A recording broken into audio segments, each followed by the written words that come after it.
दोस्तों, जय हिंद, जय भारत, हर हर Mahadev. Welcome to academy of geopolitics. तो मेरा आप मेरे चैनल को अगर फॉलो करते हैं तो आपको पता है कि मेरा शेड्यूल रहता है कि मंडे, वेडनेसडे एंड फ्राइडे का मेरा अपलोड का शेड्यूल रहता है। फ्राइडे के लिए जो मैंने वीडियो ऑलरेडी शूट कर रखी थी और शेड्यूल भी कर रखी है, उसमें मैं basically I have explain that how if this MOU between Iran and USA gets signed, then how bad it will be for the world, how bad it will be for USA, how bad it will be for Israel, and how Iran will become the biggest beneficiary out of it। मैंने ये सारा कुछ उस video में shoot कर रखा है और आज शाम के लिए मैंने शेड्यूल कर रखी थी। अभी मैं इस चीज़ को एनालाइज करके आप लोगों को बताने ही वाला था कि not even a single day, वैसे ही 19 तारीख को जेनेवा में जाकर ये इन दोनों के बीच में साइन होनी थी। यहाँ से USA की तरफ से रिप्रेजेंटेटिव जाएंगे, ईरान की तरफ से रिप्रेजेंटेटिव जाएंगे जेनेवा में एक होटल के अंदर, एक रिजॉर्ट के अंदर। Basically it was scheduled to be signed there and उससे पहले 18 तारीख को पेज़ेश्कियान साहब जो कि प्रेसिडेंट है ईरान के, एंड डोनाल्ड ट्रंप, इन्होंने डिजिटली साइन कर दी थी इस MOU को और एक सेरेमनियल तौर पर 19 तारीख को जेनेवा में होना। ठीक है जी, मतलब 18 तारीख को फाइनलाइज हो चुका है कि हाँ ये MOU साइन हो चुका है। आज हम 19 तारीख पर हैं जब मैं ये वीडियो शूट कर रहा हूँ। आज आपको ये वीडियो जो दिखेगी मैंने अभी मॉर्निंग में ही शूट करी है। 19 तारीख आई है, मेरे ख्याल से 24 घंटे भी नहीं बीते हैं उन दोनों का डिजिटली साइन करे हुए, and it is already started falling apart. Why it has started to fall apart, इस वीडियो को, इस स्पेशल वीडियो में मैं आपको ये सारा कुछ बताऊंगा। तो चैनल सब्सक्राइब नहीं करा है तो चैनल को सब्सक्राइब कर लीजिए, वीडियो पसंद आए तो लाइक करें और अपने परिजनों के साथ शेयर जरूर करें। करते हैं आज की वीडियो की शुरुआत।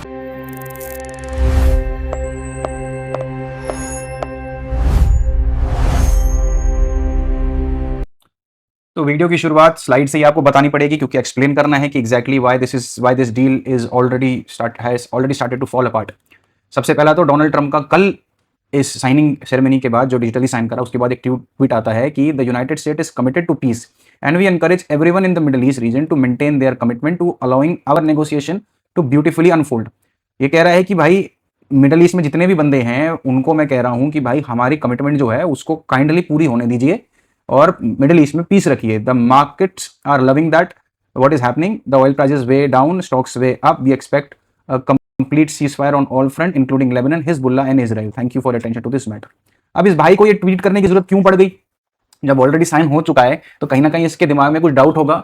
वो दिमाग में जो डाउट था वो दुनिया के सामने आज सुबह पूरा हो गया जब Israel has launched a new overnight ground advance into southern Lebanon with Hezbollah forces engaging Israeli troops directly at zero distance, destroying 4 Israeli military vehicles and downing helicopters during evacuation flights. This follows 20 plus Israeli airstrikes that leveled residential building and killed at least 18 people, including entire families, the heaviest assault since the ceasefire. Over this violation of Iran and US MOU first clause, Iran has suspended negotiations with the US, the Israel trip, and and Vice President JD Vance also cancelling his trip in the response. Iran now says it will not unilaterally implement the MOU commitments until the US does the same thing and attacks in Lebanon permanently is stopped.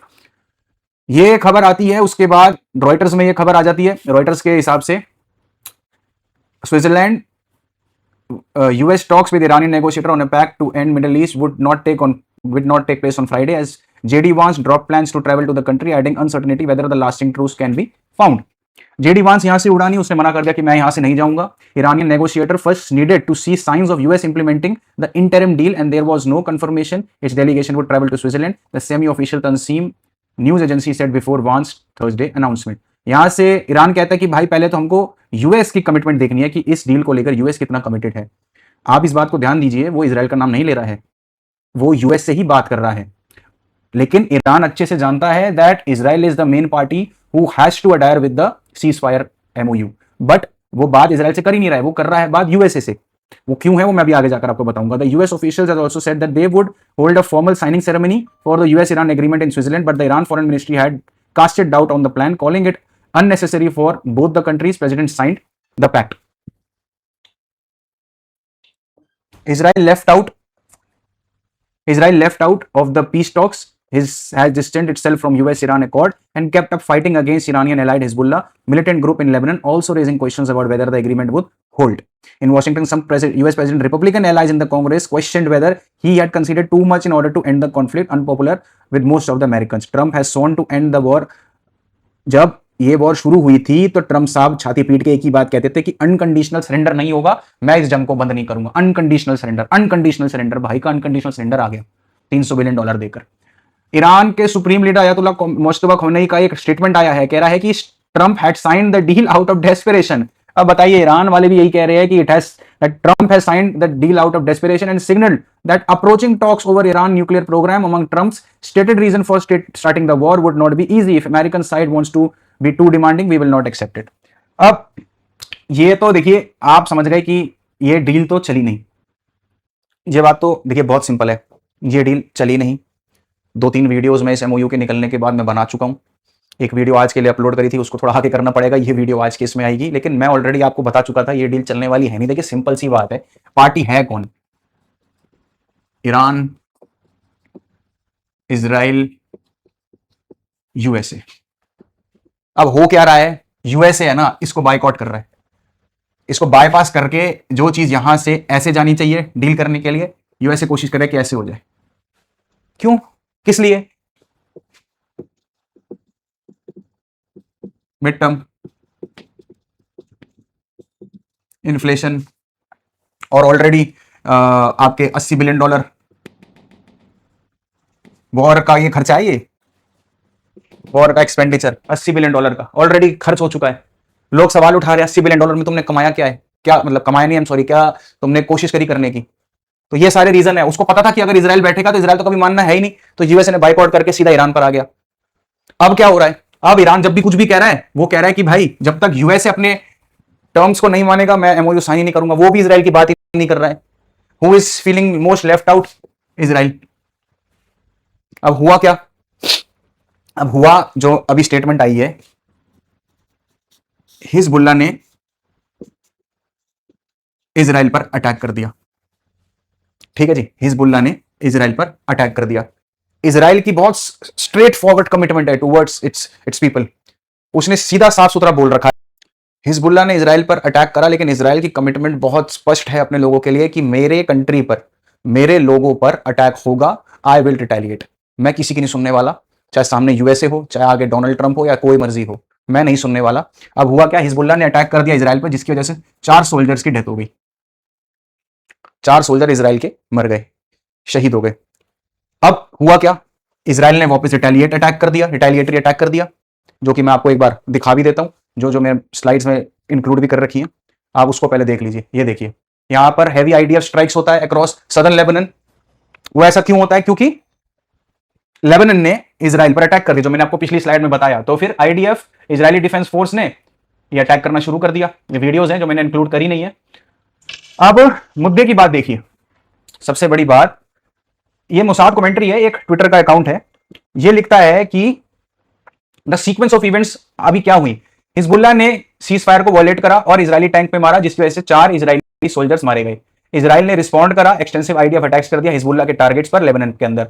The Iran, अब उसकी वजह से क्या होता है कि Iran ने अपनी ट्रिप कैंसिल कर दी स्विट्जरलैंड की। हो क्या रहा है कि हिजबुल्लाह अटैक कर रहा है इजराइल को, इजराइल रिस्पॉन्ड कर रहा है, ईरान इजराइल के रिस्पॉन्स को यूज करके अपनी मीटिंग कैंसिल कर देता है। अब मैं आपको वो सुनाता हूं कि इजराइल की कमिटमेंट एग्जैक्टली है क्या। But I have a message for you. Israel will. But I have a message for you. Israel will win this battle. We'll win this battle because we don't have a choice. After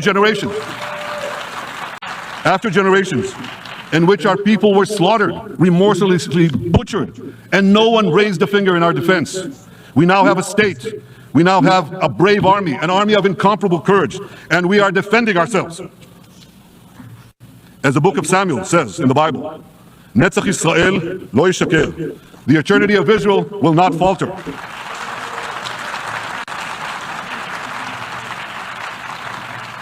In the Jewish people's epic journey from antiquity, in our odyssey through the tempests and upheavals of modern times, that ancient promise has always been kept. आपने देख लिया होगा, Netanyahu ने बिल्कुल साफ शब्दों में अपनी कमिटमेंट बता दी है towards Israeli people that if someone will attack Israel we will retaliate, we will not listen to anyone. ये आपने अपने उसके स्पष्ट शब्द सुन लिए। अब एग्जैक्टली मैं आपको बताने की जो कोशिश कर रहा था कि हिजबुल्लाह इजराइल पर अटैक करता है, इजराइल वापस हिजबुल्लाह पर अटैक करता है, और इसका हवाला देते हुए ईरान एमओयू वाली मीटिंग को जो स्विट्जरलैंड में होनी थी उसको कैंसिल कर देता है। वो कहता है कि यार यूएसए ने अपनी बार्गेन को नहीं पूरा किया क्योंकि यूएसए ने इजराइल को अभी तक लेबनान पे अटैक करने से नहीं रोका। इसका हवाला देते हुए ईरान कैंसिल कर देता है अपनी पीस डील।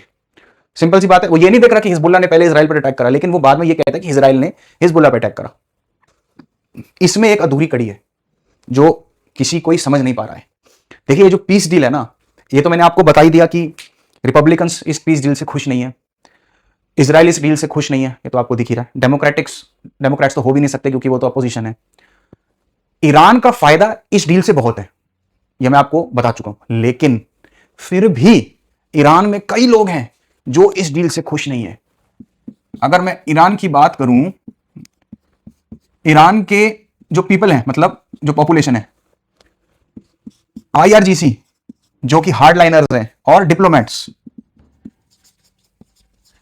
मैं बुलाता हूं प्रेसिडेंट पेजेश्कियां साहब को, गलीबाफ साहब को, जो इस डील को फाइनल करने की कोशिश कर रहे हैं। मैं उन सबको डिप्लोमेट्स के अंदर इंक्लूड करता हूं जो बेसिकली इस डील को पूरा होने पे लगे हुए हैं कि यार बिना लड़ाई झगड़े के डील पूरी हो जाए। पीपल की बात करूं, पीपल 50-50 बैठे हुए हैं ईरान के। 50% कह रहे हैं कि यार हमको तो शांति चाहिए, तो ये जो झगड़ा है बंद करो। ये वो लोग हैं जो बेसिकली अपने वेलफेयर के लिए सोच रहे हैं, अपनी कंट्री के वेलफेयर के लिए सोच रहे हैं, उनको ये हार्डलाइनर चीजों से कोई फर्क पड़ता नहीं है। दूसरे 50% हैं जो कि आईआरजीसी से इन्फ्लुएंस्ड हैं। मैंने आपको अपनी 2-3 वीडियो पहले भी ये दिखाया था कि कुछ लोग death to Pezeshkian and death to Ghalibaf ये नारे लगा रहे थे, वो यही लोग थे जो आईआरजीसी के जो आईआरजीसी से इंस्पायर्ड हैं, ये वो लोग थे। तो पब्लिक तो आधी आधी बटी पड़ी है।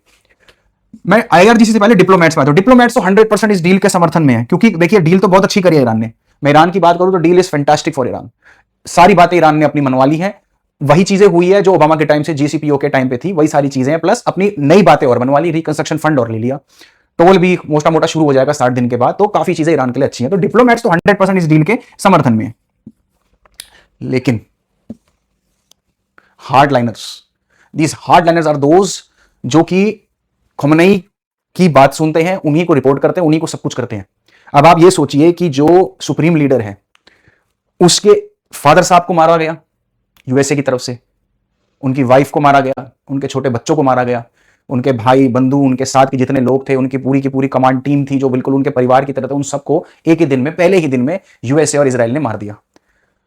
तो किसी भी तरीके की पीस डील यूएसए के साथ करना सिर्फ इसलिए क्योंकि हाँ उसकी कंट्री बहुत ज्यादा इकोनॉमिकल डैमेज इस समय झेल रही है, लेकिन फिर भी वो लोग खुश नहीं है इस डील से।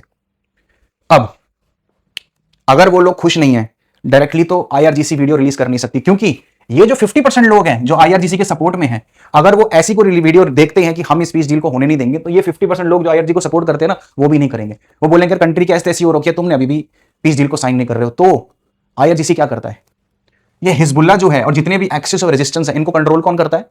वो आईआरजीसी का ही काम है। आईआरजीसी का ही काम है एक्सेस और रेजिस्टेंस के जितने भी लोग हैं उनको एड पहुंचाना, उनको सामान पहुंचाना, ये सब करने का। आईआरजीसी खुद डायरेक्टली अटैक नहीं कर सकता। अगर वो डायरेक्टली अटैक करेगा, फिर से यूएसए का ब्लॉकेड लग जाएगा, तेल जाना बंद हो जाएगा, पैसे आना फिर बंद हो जाएंगे। तो आईआरजीसी क्या करता है? हिजबुल्ला को पंप करता है कि तू एक काम कर, तो इजराइल पे बम मार। हिजबुल्ला क्या करता है? इजराइल पे बम मारता है। अब इजराइल का तो मैंने आपको पिछली 5 मिनट पहले बताया कि इजराइल की कमिटमेंट है कि भाई हम पे अटैक होगा तो हम तो अटैक करेंगे, चाहे सामने यूएसए हो चाहे जो मर्जी हो। तो आईआरजीसी तो ये बहुत साफ शब्दों में जानता है कि इजराइल की कमिटमेंट है अपने लोगों के साथ। हिजबुल्ला अगर इजराइल को अटैक करेगा, इजराइल विल रिटेलिएट। अगर इजराइल रिटेलिएट करेगा, ईरान के पास एक मौका हो जाएगा इस पीस डील से बाहर निकलने का, या फिर ये बोलने का कि हम अभी साइन नहीं करेंगे जब तक कमिटमेंट हमें नहीं मिलती यूएसए की तरफ से। तो हिजबुल्ला अटैक करता है इजराइल पर, इजराइल कर देता है रिटेलिएट, जिसकी वजह से ईरान कर देता है एमओयू को मना। ये है चेन ऑफ कमांड्स जो इस टाइम चल रही है। इस चीज पे पता नहीं लोगों ने ध्यान दिया हो ना दिया हो, लेकिन जहां तक मेरा ख्याल है, this is the only thing that is happening कि IRGC is still not happy with this peace deal, with this MOU, and IRGC wants कि या तो कुछ पॉइंट्स और ज्यादा बढ़ाई जाएं, कुछ और चीजें बढ़ाई जाएं, जिसकी वजह से हाँ कुछ हमको लगे कि यार we are gaining something more bigger than that. क्या पता इन सारी चीजों से जितनी मिल रही है उससे वो खुश नहीं है। बट आईआरजीसी ने हिजबुल्ला से अटैक करवाया सिर्फ इसी चीज के लिए ही है। अब अगर मैं अपनी अगली स्लाइड पर आता हूं, The president's expectation is that all of our friends, the Israelis, the Arabs in the region, we're going to work together and actually see this deal to completion. Now, I saw the Axios report, that Netanyahu is fuming. That's not reflective of the conversations that I've had with him, but maybe he's saying something to somebody else that he's not saying to me. What I will say, and this does bother me, is that you've seen people within Bibi's cabinet who have come out and attacked the deal, and in some ways very personally attacked the President of the United States. And I guess my message to them would be twofold. Number one, Donald J. Trump is the only head of state in the entire world who is sympathetic to the nation of Israel at this moment in time. And he happens to be the head of state of the world's superpower. If I was in the cabinet of the Israeli government, I might not be attacking the only powerful ally that I have anywhere left in the entire world. अब आपने JD वांस की ये बात सुनी। JD वांस ये कह रहा है कि Donald Trump is the only person right now जिसको इजराइल एज ए नेशन से सहानुभूति है इस पूरे कार्यक्रम को लेकर। तो सबसे पहले तो मैं जेडी वांस को ही बता दूं, जानता तो वो भी होगा, बता नहीं सकता भाई। आप डोनाल्ड ट्रंप की बात कर रहा हूं, डोनाल्ड ट्रंप की एडमिनिस्ट्रेशन 2.0 आई ही ज्यूज की लॉबी की वजह से है। अगर ये ज्यूज की लॉबी सपोर्ट नहीं करती रिपब्लिकन्स को तो डोनाल्ड ट्रंप कभी नहीं आ सकता। अब आप ये देखिए, ट्रंप एडमिनिस्ट्रेशन 1.0 जब आया, ये इजराइल ने तभी बोल दिया था कि ये अटैक उसी टाइम करना है। अगर आपको मैं न्यूज कटआउट्स भेज दूंगा, अगर आप देखना चाहो तो इजराइल उसी टाइम से ही बार बार उसको फोर्स करता रहा ट्रंप को कि भाई आप अटैक करो ईरान पर। ईरान ये सब न्यूक्लियर बॉम्ब बना रहा है। पिछली वीडियो में मैंने आपको ये भी बताया था कि 2018 में मोसाद ने पेपर्स लीक करे थे अमाद प्लान के। जो अमाद प्लान था ईरान का, उसके पेपर 2018 में रिलीज करे थे मोसाद ने। 2018 में कौन था? ट्रंप 1.0। और तब से ही नेतन्याहू बार बार बोल रहा है कि Iran is just weeks away from making a nuclear bomb. तब से ही बहुत ज्यादा उसका बोलना शुरू हो गया कि that Iran is just weeks away from making a nuclear bomb. अब 2018 में ट्रंप ये तो माना नहीं कि भाई हमको अटैक करना है उस पर। ट्रंप ने क्या करा कि JCPOA जो कि ईरान के साथ डील थी ओबामा के टाइम पर, उससे अपने आप को बैक ऑफ कर देता है, वो उससे अपने आप को निकाल लेता है। ये सब इजराइल के कहने पर है, मैं आपको बहुत क्लियर शब्दों में बता रहा हूं। अब we jump back to Trump administration 2.0। Trump कह रहा है, अब जेडी वांस कह रहा है कि Trump is the only person जिसके अंदर सहानुभूति है towards Israel taking this Iran in Israel scenario. भाई ये सहानुभूति नहीं है, ये मजबूरी है आपकी। ये बहुत बड़ी मजबूरी है आपकी कि आपको बात सुननी पड़ रही है। उसके दो मोटे मोटे रीजन है। एक तो है ज्यूज लॉबी, जिन्होंने अभी इस बार भी आपको जितवाया है खूब सारी फंडिंग कर कर। आप देखिए ज्यूज की जो लॉबी है, जो अमेरिकन के जितने बड़े बड़े बिजनेसमैन हैं और जितने भी ज्यूज हैं, उन्होंने कितनी फंडिंग डाली है जेडी वांस के लिए, कितनी फंडिंग डाली मार्को रूबियो के लिए, और कितनी फंडिंग डाली है डोनाल्ड ट्रंप के लिए, आपको पता लग जाएगा। दूसरा बहुत बड़ा रीजन जो पर्सनली, ये तो रिपब्लिकन्स का रीजन होगा कि ज्यूज की लॉबी ने रिपब्लिकन को सपोर्ट करा और Donald Trump was the candidate, लेकिन पर्सनल रीजन वो फाइल्स। अब मैं वो नाम नहीं ले सकता वीडियो में, आपको पता ही है रीजंस कि मैं नाम क्यों नहीं ले सकता, but those files. So these are the reasons जिसकी वजह से आपको ये सब करना पड़ रहा है। लेकिन अब क्या हो रहा है, अब आप इसमें फंस गए हो, और जब आप फंस गए हो तब आपने नजरअंदाज करना शुरू कर दिया इजराइल को कि भाई अगर मैं इस चीज में फंसा रहा और बीबी की बात मैंने सुनी, बीबी मतलब नेतन्याहू की बात मैंने ज्यादा सुनी, तो एक तो मेरे हाथ से चला जाएगा नवंबर का मिड टर्म। सबसे पहली चीज, एक तो मेरे हाथ से नवंबर का मिड टर्म चला जाएगा। दूसरी चीज, ये G7 के जो कंट्रीज हैं जिनके साथ अभी फिर से समिट्स होने वाली हैं, अगर इन सबको परेशानी रही तो ये मेरे खिलाफ प्रस्ताव निकालना शुरू कर देंगे और आपस में गुट बनाने शुरू कर देंगे, जो कि कर चुके हैं ऑलरेडी। ये गुट बनाना तो ऑलरेडी शुरू कर चुके हैं, लेकिन इसको लग रहा है कि ये और ज्यादा इंटेंसिफाई ना हो जाए। दैट इज द रीजन ये ट्रंप साहब अब इग्नोर करना शुरू कर दिया इन्होंने इजराइल को। वो आपको जेडी वांस के बयान से नजर भी आ गया होगा। अगर मैं अगले अपने जो मैंने कटआउट्स दिए हैं, इसको ये देखिए, ये डेमोक्रेट्स का आप देखिए कैसे रिबेल करने लग। डेमोक्रेट्स ऑब्वियसली रिबेल करते ही हैं, लेकिन डेमोक्रेट्स अब कैसे खुल के बताने लग गए। Millions of dollars to theocratic lunatics who want to murder us is not a good idea. I think the president, unfortunately, is receiving bad advice on this deal. I was just going to ask you about the Iran deal. What you think about it? But this whole nuclear deal now, no better than what we had back in 2015, back when Barack Obama cut the deal. And that's where Donald Trump winds us up after all of this. What an embarrassment. We went to war for what? The idea of doing something in the Straits of Hormuz. The Straits were being used peacefully before our invasion, and now we have to negotiate they'll be used peacefully in the future. is going to get access to its frozen assets. And what is Iran giving up for this? Nothing. Nothing. They're merely reaffirming what they've said before about nuclear weapons. So all I've seen is public reporting about it, but the public reporting to me suggests we're giving up an awful lot more to get a lot less than the JCPOA. Donald Trump can explain why he got into this war. Remember, it was going to be about regime change. And now he can't explain how to get out of it. ये आपने Democrats की बात सुनी। अब आप ये देखिए, Israel lobby is in meltdown. Israeli British negotiator Daniel Levy says supporters of Israel in Washington are deeply unhappy with the agreement. ये एक बहुत बढ़िया वीडियो थी जो मैंने ऑलरेडी लगाई नहीं, लेकिन इसमें बोला यही गया है कि जितनी भी लॉबी है जीयूस की जो काम कर रही है यूएसए के अंदर, वो बहुत ज्यादा नाराज है इस डील को लेकर। अब मैं आपको एक चीज और दिखाना चाहता हूं। ये देखिए, ये फाइनल डील है जो मैंने आपको बताया ना, इलेक्ट्रॉनिकली डिजिटली साइन करी गई थी ट्रंप और पिज़ेश्कियान साहब के बीच में। मतलब Trump was sitting in France और उनका डिनर विनर चल रहा था जो कि होस्ट किया था आपका जो वहां के प्रेसिडेंट है एमिली मैक्रोन ने। वहां पर ट्रंप बैठे थे और वहां बैठ के आप साइन किया था, जिसकी वीडियो शायद आप लोगों ने देखी भी होगी। और पिज़ेश्कियान साहब ईरान में बैठकर, तेहरान में बैठकर वहीं से साइन कर रहे थे। ये पॉइंट्स तो वही है जो मैं आपको ऑलरेडी एक्सप्लेन कर चुका हूं, ये सारे 14 पॉइंट्स। और ये डोनाल्ड ट्रंप के सिग्नेचर हैं, ये पिज़ेश्कियान साहब के सिग्नेचर हैं। ये डोनाल्ड ट्रंप के हैं on the behalf of government of United states, और ये पिज़ेश्कियान साहब। लेकिन जहां पर जो आपको मैं ध्यान आकर्षित करना चाहता हूं वो मीडिएटर के ऊपर है। मीडिएटर है इसमें the government of Pakistan, Islamic Republic of Pakistan, और शरीफ साहब, उनका सिग्नेचर है इसमें, जिसकी वीडियो भी बहुत वायरल हो रही थी कि वो बैठकर एज ए मीडिएटर इस डील को साइन कर रहा है। अब आप बोलोगे यार इसमें क्या है, आप यही बोलोगे कि यार वो तो पता ही है सबको, मीडिएट करवा रहा था। इवन इस मेमोरेंडम का नाम भी आप देखिए, मैंने शायद पीछे कर दिया, आपको दिखा देता हूं एक बार फिर से। मेमोरेंडम का नाम भी देखिए क्या है, Islamabad memorandum of understanding between Islamic Republic of Iran and United states of America. तो आप बोलोगे जब इस्लामाबाद मेमोरेंडम ऑफ अंडरस्टैंडिंग इसका नाम रखा गया है तो भाई साइन भी तो वही करेगा। इसका एक बहुत बढ़िया रीजन है। जियोपॉलिटिक्स में सब कुछ ऐसे नहीं होता है। मैं रीजन आपको बताता हूं।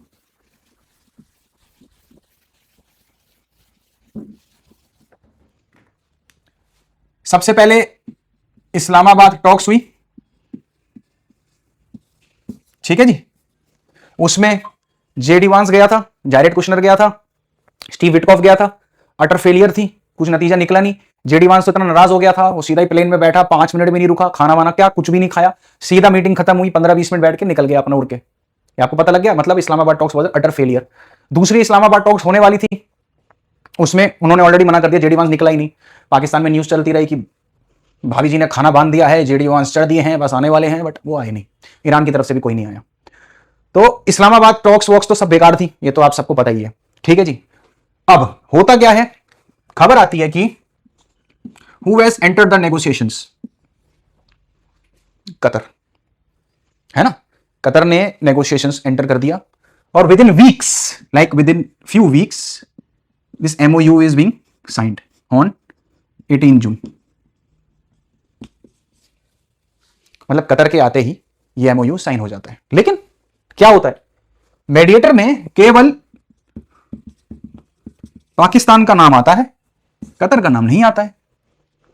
आप लोगों में से किसी ने इस चीज का ध्यान दिया कि सिर्फ पाकिस्तान का नाम क्यों, भाई कतर का नाम क्यों नहीं है। मेन जो देखिए, Qatar is master of diplomacy, उसके 2-3 कारण हैं। सबसे पहला तो एग्जांपल ही दूंगा, दोहा एकॉर्ड्स आपको पता ही होगा, अफगानिस्तान और यूएसए के बीच में हुआ था, वो कतर नहीं करवाया था। So Qatar are basically masters in diplomacy. उसका एक सबसे बड़ा कारण यह भी है कि कतर इज सेल्फ सफिशिएंट, उसको किसी से पैसे की जरूरत नहीं है। पाकिस्तान की तरह भिखारी नहीं है कि चाइना से भी पैसा ले रखा है, अमेरिका से भी पैसा ले रखा है, और ईरान से भी कुछ ना कुछ मांग मूंग के काम अपना चलाता है, ब्लैक मार्केट से वहां से तेल और डीजल लेता है। तो कतर के साथ ऐसा कोई सीन नहीं है, they are very well off. वो मतलब कतर का तो ये सीन है कि उन्होंने डोनाल्ड ट्रंप को $400 मिलियन का एक हवाई जहाज गिफ्ट किया था पर्सनली। तो Qatar is very well of. तो उसको वो किसी तरफ झुक जाए बिकॉज उसने किसी से फंडिंग उठा रखी है, वो सीन उसके साथ है नहीं। हाँ, आप कतर को इन्फ्लुएंस नहीं कर सकते हो। आप ये कह सकते हो यार मेरी बात छोटी मोटी है, इसको आप सामने रखो, इतना समझ में आता है। बट आप ये समझो कि कतर को आप इन्फ्लुएंस कर दोगे, इट कैन नॉट हैपन। लेकिन आप पाकिस्तान को तो इन्फ्लुएंस क्या झाड़ भी दोगे। तो जिसको आप झाड़ सकते हो तो मीडिएटर तो वो बन नहीं सकता ना। तो Qatar is very well off, plus they are master in diplomacy. तो ये जो MOU साइन हुआ है, इसका सबसे बड़ा हाथ कतर का ही है, इसमें कोई दो राय है नहीं। किसी को है तो वो डाउट अपने दिल से निकाल दो। अब मैं आता हूं, तो फिर आप कहोगे जब भाई कतर ने ये डील कराई है तो मीडिएटर में पाकिस्तान का नाम क्यों है। मैं बताता हूं क्यों है। इस डील में कौन कौन है, ईरान है, यूएसए है, ये तो है एक्टिव पार्टीज। इनएक्टिव पार्टीज में कौन है, इजराइल है, ठीक है ना, यही 3 तो हैं। ये एक्टिव है दोनों, जिन्होंने साइन करा है, इनएक्टिव इजराइल है। इसको इस पे भरोसा नहीं है, ईरान को यूएसए पे कतई भरोसा नहीं है, यूएसए को ईरान पे भरोसा नहीं है, और इन दोनों को इस पे भरोसा नहीं है। ये तीनों के तीनों ही जानते, तीनों तो नहीं बोलूंगा, इसको तो मैं नहीं काउंट करूंगा, लेकिन ईरान और यूएसए अच्छे से जानते हैं कि भाई ये डील टिक नहीं सकती है। ये अच्छे से जानते हैं, बहुत अच्छे से जानते हैं। वो कहते हैं कि कुछ ना कुछ होगा जरूर, और कभी या तो इजराइल लेबनान पे बम मारेगा, और मेरा सबसे बड़ा पॉइंट यही है कि लेबनान पे बम मारना ही नहीं है, और इजराइल बम मारेगा जरूर। तो ये जानते हैं कि ये 30-20 डील, 60-60 दिन हम जो भी कह रहे हैं, ये सब टिकने विकने वाला नहीं है। और ये पूरा स्किनेरियो जो मेन हमारा बंदा है, जो मेन मेडिएटर है कतर, वो भी जानता है इस बात को। वो करा तो रहा है ये सब, लेकिन वो ये जानता है that it is on a very thin thread and it can break any time. ये वो अच्छे से जानता है। इसीलिए भाई ने कहा कि भाई मैं तो मेडिएटर में आऊंगा नहीं, क्योंकि मैं अपनी इज्जत तो खराब करने नहीं वाला। ठीक है ना, मेरे नाम पर मैंने इतने बड़े बड़े डिप्लोमेटिक रिलेशंस ठीक करवाए हैं, इतनी बड़ी बड़ी एमओयू साइन करवाए, इतनी बड़ी बड़ी डील साइन करवाई हैं। अगर मेरे नाम पर ये आ जाता है कि ये वाला जो है वो साइन नहीं हो पाया, तो फिर मेरे नाम पे तो कलंक लग जाएगा, और वो कलंक मैं चाहूंगा नहीं। और उसको काफी हद तक ही वॉज कन्विंस की वो होने वाला नहीं है। तो वही वो क्या कहता है कि भाई मेरा नाम नहीं है, तो मेडिएटर के नाम में डाल दो इस घंटू को, आई एम सॉरी, इस चूजों को इस मेडिएटर के नाम पे डाल दो। ये तो वैसे ही, इनको तो 2-3 चिल्लर ही डाल दो, ये तो ऐसे खुश हो जाते, उछलने लग जाते जैसे हम ही नहीं सारा कुछ करा है, हम ही हैं जो हैं इस दुनिया में, और तो कोई कुछ है नहीं। अब इसके 2 कारण निकलेंगे। अगर ये डील फॉल होती है, ईरान किसको पकड़ेगा? पाकिस्तान को। यूएसए किसको पकड़ेगा? पाकिस्तान को। दुनिया किसको पकड़ेगी? पाकिस्तान को। इजराइल तो वैसे ही पाकिस्तान को पकड़ने के लिए बैठा हुआ है, कतर का कहीं नाम आना नहीं। दैट इज द रीजन कि मेडिएटर में कतर का नाम नहीं है। इस मेमोरेंडम का नाम इस्लामाबाद मेमोरेंडम ऑफ अंडरस्टैंडिंग है, and Qatar under of memo of understanding नहीं है। This is the main reason. तो आशा करता हूं मैं आपको अभी जो हाल फिलहाल में चीज़ें हुई हैं उसको अच्छे से समझा पाया हूँगा। वीडियो पसंद आई हो तो वीडियो को लाइक करें, चैनल सब्सक्राइब करें, और अपने परिजनों के साथ शेयर जरूर करें। मिलते हैं अपनी अगली वीडियो में, तब तक के लिए जय हिंद, जय भारत, हर हर महादेव।